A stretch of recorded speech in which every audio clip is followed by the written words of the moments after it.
Hello everyone, I'm Dr. Vivek A.N. I'm an orthopedic surgeon from Chennai.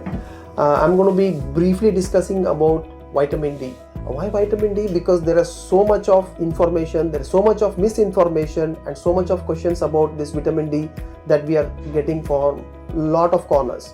So here, whatever I'm going to take is based on science. So it's not just taken from some source. So you can trust me.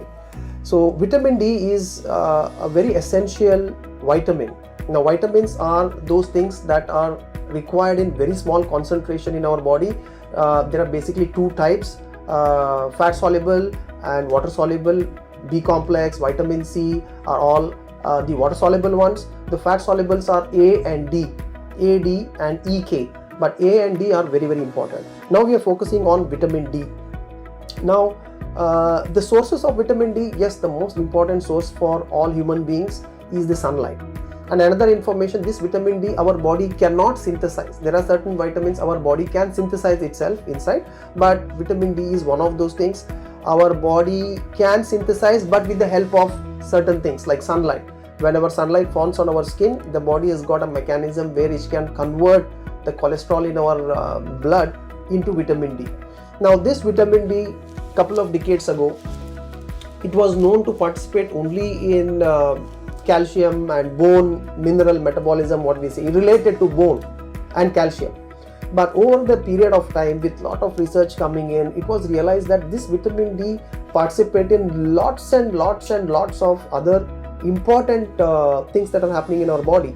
So the importance went from something to a, though it was important, that because its involvement was there in other things, it is regarded as one of the very important vitamins. Sometimes they even call it as a hormone because it is there. It's a technical jargon anyways. So why is it so important that we're talking about? Because most of our population is deficient in that.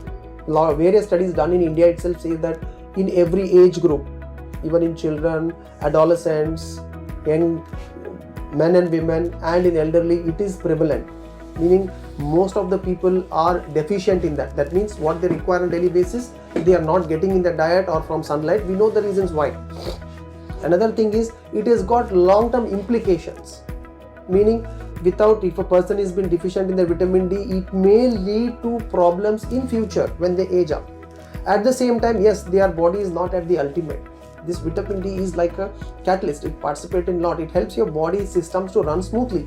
So when you are deficient in this, it may not be running smoothly or it may not be going at its efficiency. Another important fact is there is no particular symptom. Like symptom is certain deficiencies, you will have a headache, you will have some skin lesions. Like that, for vitamin D, there is nothing which says that yes, this symptom means vitamin D. But lot of things what we see here is they have lethargy, meaning tiredness, easy fatigability, not feeling so great. So once we correct this, we see they are tremendously, they feel good. So I don't know whether we can call these as symptoms, but that's what I commonly see in this. And coming to what do I do if I have vitamin D deficiency?